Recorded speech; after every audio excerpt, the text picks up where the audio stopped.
Bonsoir Marine Le Pen d'abord. Bonsoir. Bonsoir Marine Le Pen. Est-ce que c'est une poussée d'islamophobie classique là que vous avez fait? Non, c'est une poussée de défense des valeurs républicaines. Et ce que vous dites est faux, monsieur. Non, c'est la raison pour laquelle... Non, c'est exact, Marine Le Pen. La viande. Mais Marine Le Pen, on peut discuter de tout, mais religieusement, je vous assure, on a vérifié, et ce n'est pas grave. C'est la raison, la monsieur. viande est halal si elle a été abattue rituellement, et des employés chrétiens ou juifs travaillent dans des boucheries. C'est la raison pour laquelle, monsieur, les Quick ont été passés au tout halal, justement parce que la double offre n'était pas possible sur le plan des prescriptions religieuses. Mais on parle de viande, pas d'employés. C'est exactement pareil, monsieur. Ah non. Alors pourquoi le Quick halal est passé en tout halal? Parce qu'on parle de viande. On ne parle pas de Marine Le Pen. On ne parle pas de Marine Le Pen vendant des sandwichs. On parle de viande. Non, mais pourquoi? Et pourquoi les sandwichs et la viande, c'est pas pareil? Non, on parle d'employés, Marine mais Le Pen. Pourquoi, vous avez dit que seuls des employés. Monsieur, le Quick halal a été intégralement halal. Parce qu'il faut que même la nourriture halal ne fréquente pas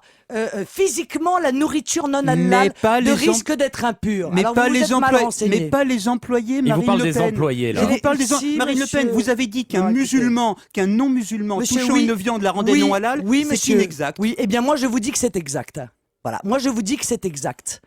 Ça ne l'est pas. Et je remarque, et merci de parler de cela. Non, mais pourquoi vous maintenez Marine Le Pen? Pourquoi vous maintenez? Parce qu'il y a des grands sujets autour de cette question. Non, mais sur cette question précise, si vous faites erreur, vous pouvez la reconnaître. Parce que je ne fais pas erreur, monsieur.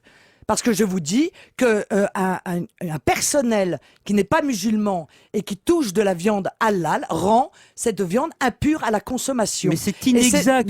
Donc chez Quick, tous les employés sont musulmans maintenant. Et d'ailleurs, quand ils sont pas contents, comme l'a été le dirigeant du Quick de Rosny-sous-Bois, quand ils ne veulent pas que leur Quick passe intégralement halal, l'État propriétaire du Quick les fout à la porte. Non, mais est-ce que tous les employés de Quick sont des Quick halal sont musulmans, Marine Le Pen? Mais c'est la grande question justement qu'on vous pose. Que j'ai posée. Et moi, je vous dis que les prescriptions religieuses telles à celles à laquelle nous nous soumettons de manière d'ailleurs scandaleuse quand il s'agit de financement public parce qu'on est en train de violer la loi sur la laïcité, que ces prescriptions alimentaires exigent que la viande halal soit manipulée par des musulmans. Vous ne pouvez pas reconnaître une poussée islamophobe ou un préjugé, appelez ça comme vous voulez. Je ne suis pas islamophobe, je suis un défenseur de la laïcité et probablement une des dernières.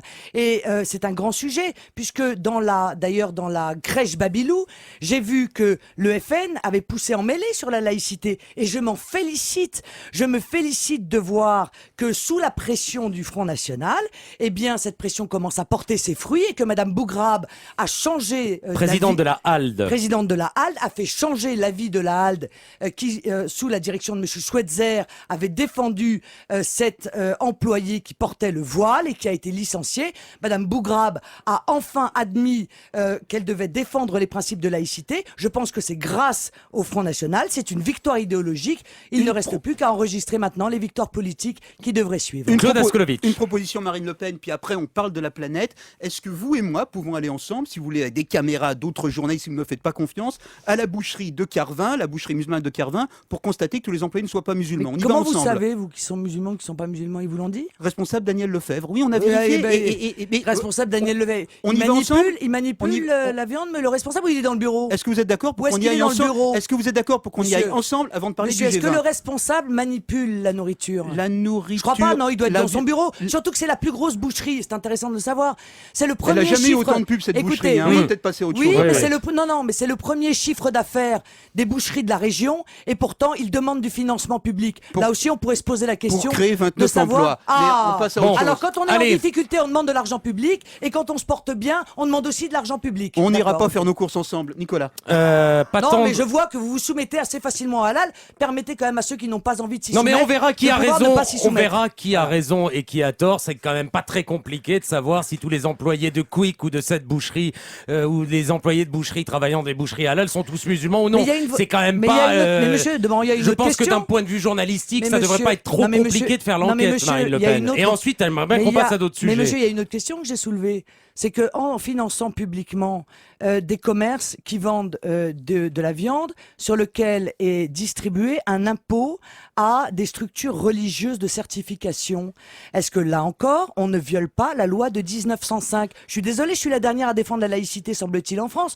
Enfin, il y a quand même quelques structures de gauche qui la défendent aussi, comme Riposte laïque, comme Résistance républicaine. Donc, je ne suis pas quand même la seule sur ce terrain. Mais j'avoue que l'absence sur ce terrain de l'UMP et du PS, qui n'ont strictement rien à dire dans ce domaine, est tout de même très inquiétant pour l'avenir de nos valeurs. Allez, venons-en non pas à la planète mais au Front National. Pas tendre quand même la campagne pour la présidence du Front National, et même d'une belle vigueur. Vous vous y attendiez ou pas? Oui, enfin, vous savez, ceux qui aujourd'hui me traînent dans la boue sont les mêmes qui me traînent dans la boue depuis 8 ans. Ils sont assez peu en réalité, même si ils parlent fort. C'est souvent comme ça. Et qu'est-ce qu'ils vous reprochent exactement? Qu'est-ce qu'ils vous reprochent? À tout.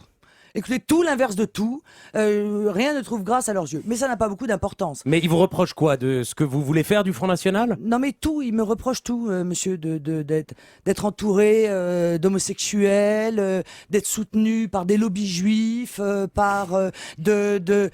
tout. Voilà, ça c'est le clan Gollnisch, ça? Non, c'est monsieur Beu, c'est un certain nombre d'éditorialistes dont je pense qu'ils sont pas très équilibrés, de la presse nationale. Mais est-ce que vous Ils diriez... me reprochent de ne pas vouloir faire du Front National, pour certains, un parti confessionnel. C'est vrai que, défenseur de la laïcité, évidemment, je défends un Front National qui ne soit pas un parti confessionnel, qui certes admet, bien sûr, et défend les racines chrétiennes de la France, a en son sein des catholiques, mais a aussi en son sein des gens qui ne croient pas et qui sont les bienvenus, Claude. ou d'ailleurs d'autres religions. Claude. Si vous l'emportez, si vous mettez votre plan à exécution, Marine Le Pen, vous vous retrouverez un jour au G20.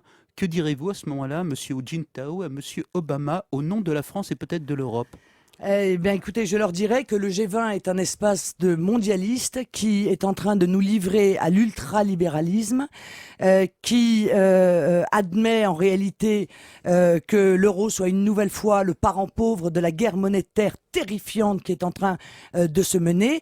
Et je dirais surtout, je ne ferai pas comme monsieur Sarkozy, je ne déroulerai pas à ce point le tapis rouge aux dirigeants chinois, alors même qu'aujourd'hui vient de tomber un abaissement de la note des États-Unis par l'agence de notation chinoise, soutenue dans son pays par le ministère des Finances et non reconnue par les États-Unis, c'est-à-dire l'agence Dagong, qui dit clairement que l'abaissement de la note des États-Unis par la détérioration de leur capacité de remboursement et le recul très fort de l'intention de l'État fédéral de s'acquitter de sa dette.